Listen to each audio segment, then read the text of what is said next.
Want to save time, money, and your sanity while planning your wedding? Subscribe to Wedding Planning Podcast Premium on Apple Podcasts for early ad-free access to all weekly episodes. Plus, an exclusive bonus series that outlines exactly how to use ChatGPT to your advantage with dedicated meetings for customizing your budget, finding the perfect venue, hiring your vendors, and so much more. Save hours of time, avoid tons of wedding overwhelm, and make confident decisions faster. Subscribe now on Apple Podcasts and start planning with clarity. Enjoy the show. Hey there, welcome to today's episode of the Wedding Planning Podcast. Welcome and thank you so much as always for being here. Now, on last week's episode, we focused on all the guest list headaches that you could possibly imagine. And today we're going to kind of extend the guest list headaches and we're going to open that up to general stress and anxiety over family expectations and family dynamics. Now, when I originally teased this show, I asked for you to be in touch with any of your family dynamic, tricky questions. And to be very candid, I did not get much outreach in response to that prompt. So I am going to assume that you would prefer to keep your family dynamics and family issues private, which is totally fine. It shifts our conversation a little bit. I am going to go ahead and outline some of the common areas that family dynamics can become really challenging during your engagement, and then we'll go back and address each one in a little bit more detail. From blended families to bitter divorces, gigantic families with 100 cousins, opinionated future mother-in-laws, I could go on, and I would be willing to bet that there is some form of family dynamic that isn't sitting 100% well with you right now as you're entering the journey of planning your dream wedding experience. Guess what? We're all human. That is totally normal. I don't personally know anybody in my life who has zero family issues hiding in there somewhere. So welcome to the club. You are certainly not alone.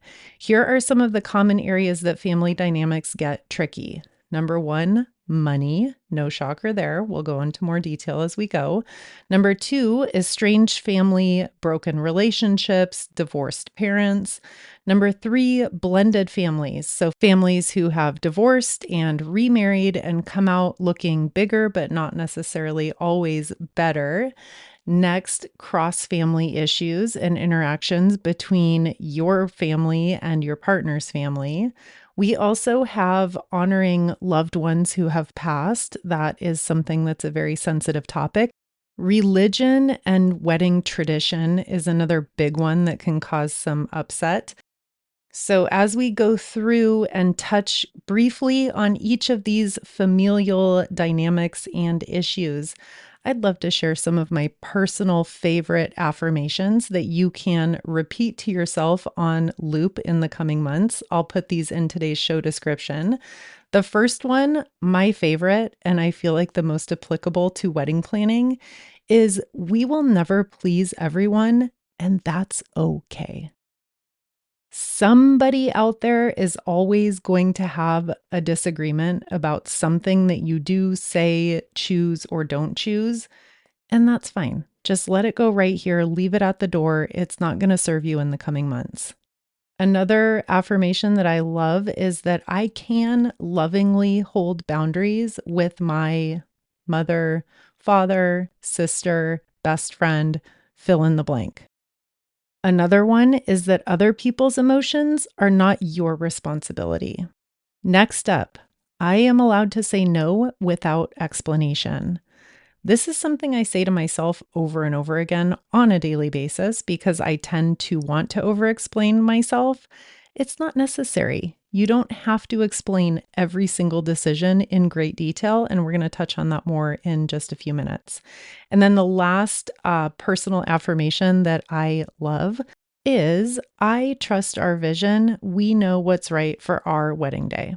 Trust that and believe it because it's true. As we go through each of those family issues today, keep those affirmations close to heart. Hand in hand with affirmations, another helpful thing to have at the ready and to tell yourself, over and over again is boundaries. Creating boundaries and some things that you can have at the ready in your back pocket to use with anyone who thinks that they have a wonderful idea that you are simply not on board with. And some of my favorite boundary phrases, you can copy paste these in an email, in a text message, say it out loud in a conversation. The first one is thanks, we'll think about it and let you know. Done. We appreciate your suggestion, but we're going in a different direction. Thanks so much for your idea, but we already have a firm plan for that. And the last one, let's circle back to that later.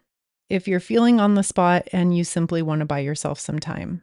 I touched on this briefly a minute ago, but one of my golden rules as we're managing our families and their input and their expectation and their ideas, something to live by here is that over-explaining just invites more conversation, more negotiation. Be short, be direct, be confident, and be respectful, and just leave it at that. No further explanation needed.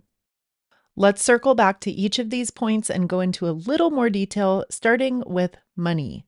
A very common family situation, let's call it, in wedding planning, is the issue of monetary contributions from your families. This is not to say that anyone should expect a monetary contribution from your parents. If you are going to receive one, then that's wonderful. But please do yourselves a favor and again, have a candid conversation about how that contribution is going to be expected to be allocated and what your parents' expectations are in return for sharing that money with you. This varies so much from family to family. You know your unique circumstances. You know your relationships best. There's no way for me to stand with my microphone and assume what your family will or will not do. But a common situation is that when families contribute money towards the wedding, they want to have a concrete say in how that money is spent, in who gets invited to come to the wedding, and basically there are just a bunch of strings attached. I'm not going to value judge that. It's neither good nor bad. It is what it is. If you and your partner are adamantly, firmly our way or the highway, then to be honest, you may need to decline a gift or a monetary offer for help if you are not willing to compromise with your parents and have their vision be incorporated into the day. That's not always the case, but oftentimes it is. On the flip side, if you have parents who are not making monetary contributions, but who are jockeying to be right up there with you, making decisions on who gets invited, how many people are coming, what kind of food you're serving, what type of venue you're going to be reserving, these are not easy conversations to have, and you and your partner are going to need to create a united front and be really, really direct. Okay, next after money, we have estranged family and broken relationships. Very common that we have divorced parents, our parents cannot get along with one another, or we have issues between among our siblings. Be direct and try to have as candid as possible of a conversation about what your expectations are for your wedding day. And if people are not able to fulfill that expectation and are not giving a genuine effort to respect your wishes, then we can go to plan B at that point. But you deserve to have happiness and you deserve to make decisions and be at peace with those decisions that they are the right thing for you and your partner. Part of getting married and part of starting a new life with someone means that in some cases, some of our family relationships that are not serving us, or some of our past relationships in general that are not serving us, those may need to be adjusted depending on your circumstance and depending on your situation. Next point on our list of family dynamics and issues are blended families, and this often manifests itself with people feeling left out, with making you feel like you need to prioritize your relationships. Say there's a step sibling versus a biological sibling, including both in your wedding party and feeling various obligations to people. I would just encourage you to be very true to what you and your partner want and the vision that the two of you have, and then using those boundary scripts to communicate firm and direct that this is what we have chosen and this is the way that we are choosing to go forward. Religion and tradition is another big point of contention for very obvious reasons. This is a hot button issue, and regardless of what religion you practice or were brought up practicing or don't practice, it can get tangly when we have two families coming together and we are trying to blend various beliefs, various traditions. That can be very, very challenging. So sit down with your partner. This is the two of you getting married, and discuss some of the ways that you want to manifest that union in a genuine, personalized way that the two of you agree upon going forward. I will say here that your wedding day is simply day one of a lifelong marriage. So, whatever those religious and traditional differing viewpoints may be, spoiler alert, you're going to need to work them out. I don't say that to minimize the issue. This is a huge issue. It's a very, very important conversation to be having right now. Those aren't things to get figured out after your wedding day has come and gone. If you have parents or relatives who are making you feel pressured to include certain things from your family's religious traditions that you are not comfortable, go back to those boundary scripts that we went through earlier. Don't over-explain yourself and simply say, this is what we're choosing. Thank you for your ideas. Conversation closed. And then last topic to explore in just a little bit more detail is alcohol, substance abuse, all of which are complete, tragic, way too common things that we deal with our loved ones, family and friends. Some couples will choose not to serve alcohol at their wedding period if this is an issue that affects multiple people in their circle of loved ones, and that's a personal decision that may or may not be right for you.